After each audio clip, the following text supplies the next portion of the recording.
or the situation we're in as far as we have grown people now that cannot think or use critical thinking, or that are weak and need coddling and all.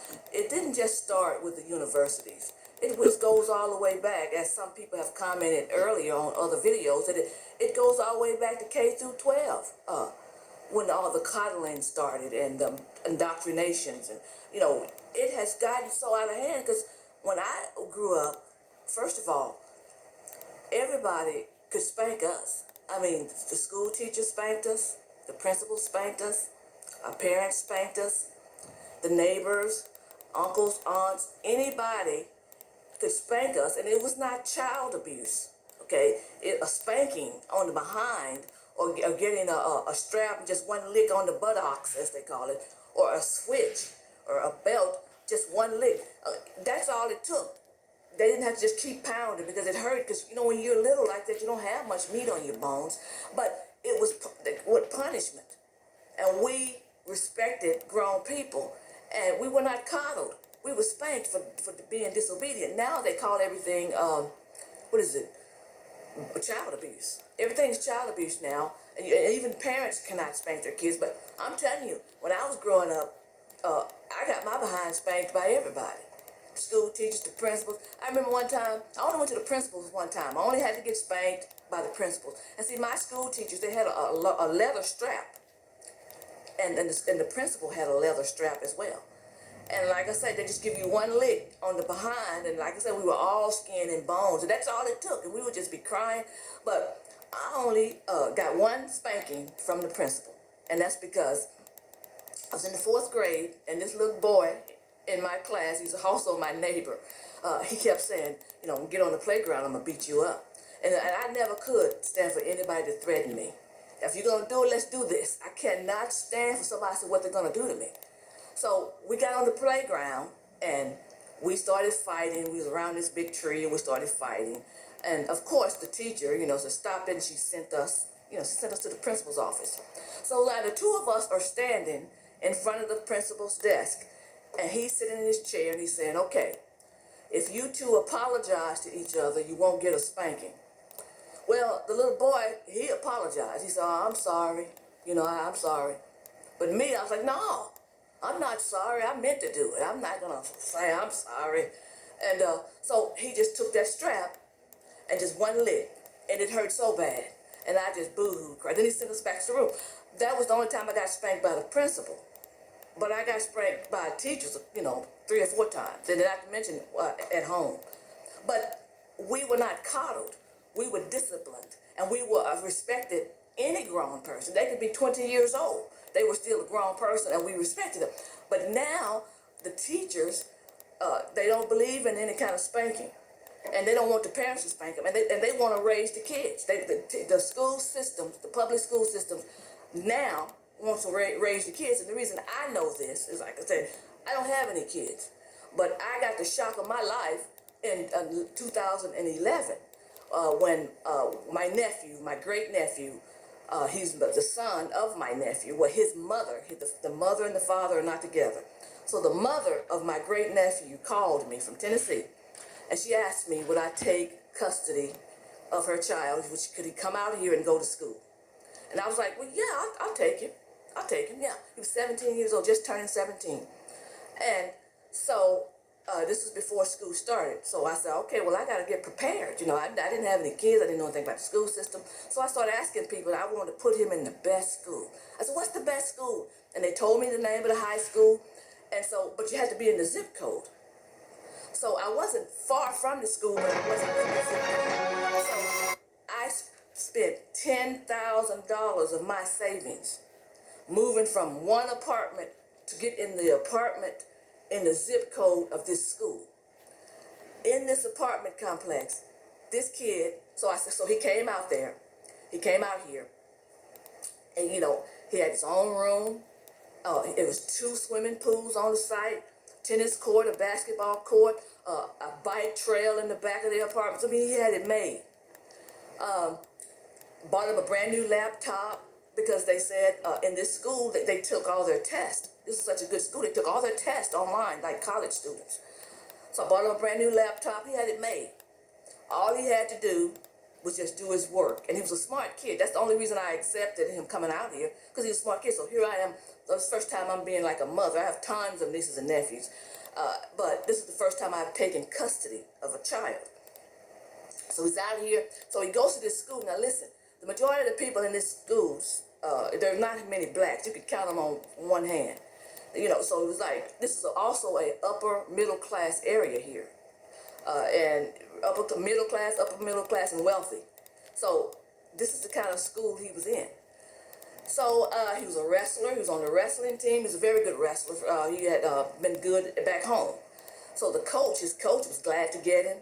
So all he had to do was do his work.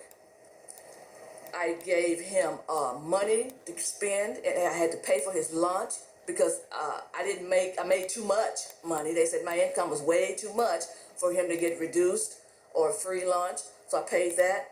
I bought him a bus pass. This is for the public bus to ride back and forth, because I couldn't take him to school because I had to be at work. That was like, at that time, maybe $35 a month for a teenager or for youth, anybody under 18. Bought that. I bought him clothes. I mean, he had it made. All he had to do was do his work. Well, one thing about it, this was the first time he had been treated like this. Because with me, he ended up being an only child. Back home, he had, siblings, and he didn't get the attention that I was giving him. So I kind of like gave up a lot for this young man to try to invest in him so he could have a bright future. Okay, so I'm at work, and the guidance counselor calls me on the job. And she tells me that he's got zeros in every class. That means he did nothing. Now, I was shocked because I'm thinking, why would he do that? And he's a very smart kid. And remember that this is an intelligent kid. So he turned in no homework at all, no assignments at all. So I'm going nuts on the phone, and I walk out of the office, and I'm out in the hallway, and she's like, "Calm down, Miss Dixon, calm down." I'm like, "No, I'm coming there. I'll be right there." So I go tell my supervisor, and he's like, "Pat, see, this is what being a parent is." He says, "Go ahead, take care of it, and come back when you can." So I take off, and I go to this school. And when I get there, I go into this counselor's office. She's a white lady. And she tells me this. She says, "We had to hide him from you because, we are his advocate. We have to protect him from you. And so we've hidden him. And because we don't want you." I guess so I won't harm him. I'm the parent, supposedly. And the school had hidden him from me because I'm supposed to be a threat. Because she called me and I was upset. And of course I was upset. But this is a 17-year-old boy now. So I don't know what they thought I was going to do to him. So I'm sitting in there. So then here comes this other lady. I guess maybe she's one of his teachers. And she comes bringing him in there. Escorting him in there. So it's me, my nephew, and the guidance counselor, and this other lady. So they started talking. I'm sitting there. They started saying, "Sweetheart, tell us what's the matter. Is there something wrong at home causing you not to do your homework? What's the problem?" I said, "Shut up," talking to him like that.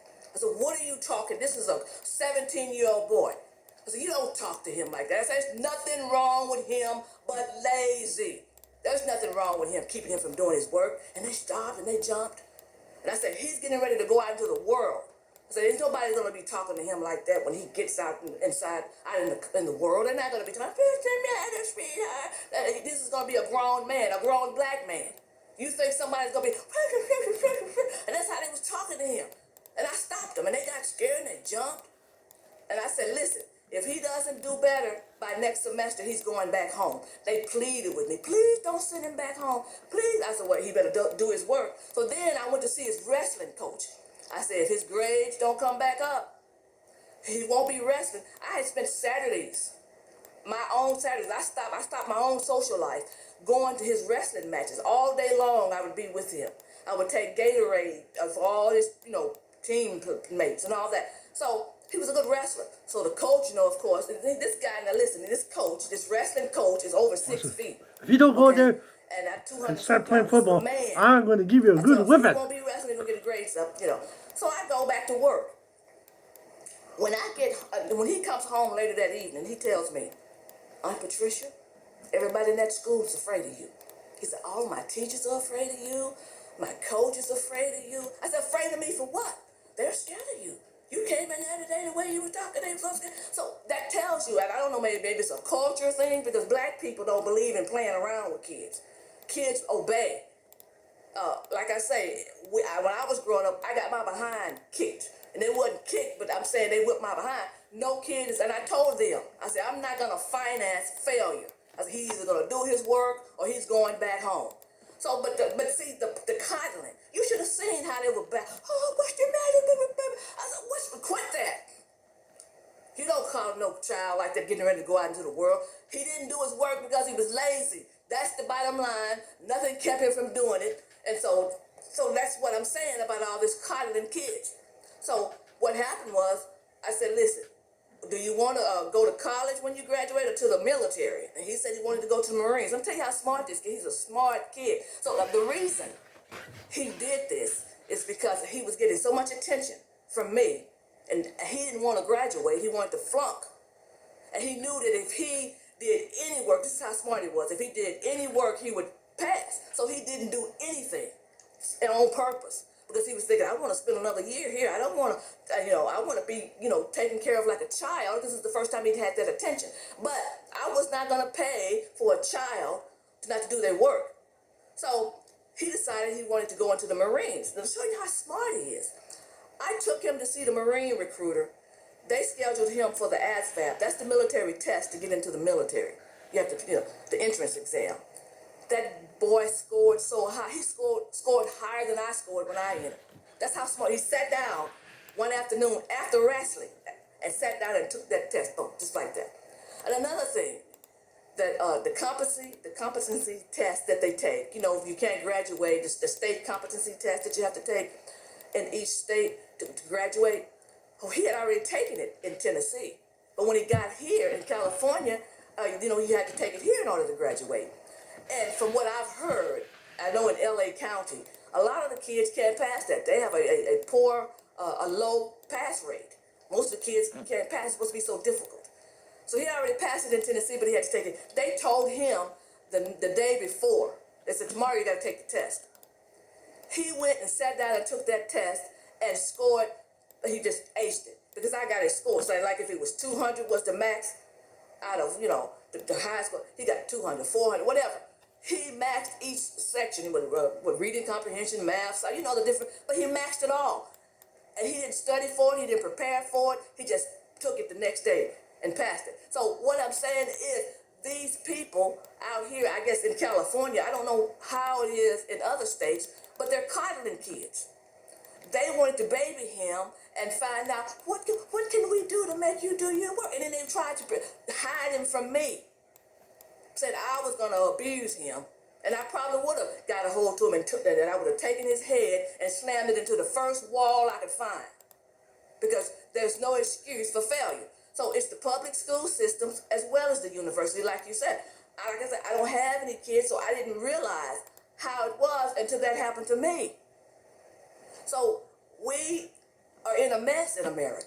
What are we going to do? And if you don't have homeschooling is great. I remember if a woman is married and she can stay at home and raise and homeschool her kids, that's the best thing.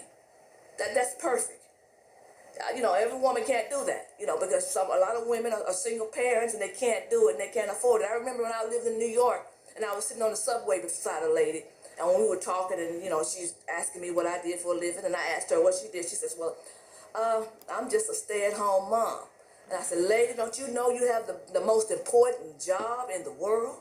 I said, your job is more important than any job, because the best contribution anybody can give to society is to raise their children. Raise them to be productive, law-abiding citizens that provide, that gives back, that contribute to society positively. That's the best thing you can do. I don't care how broke you are. If you can raise your kid, that's your contribution. And that's what I told that lady. She said, you made me feel so good. I said, I'm not just saying that. Your job is the most important, not being in corporate America. Raising your kids is the most important. Because that's why we have Nancy Pelosi and them, almost 80 years old, Maxine Ward, all those people that's saying all this dumb stuff. These people are old and they're acting like kids. They won't even do any kind of legislation, nothing. All they're doing is pouting and trying to get back at the president.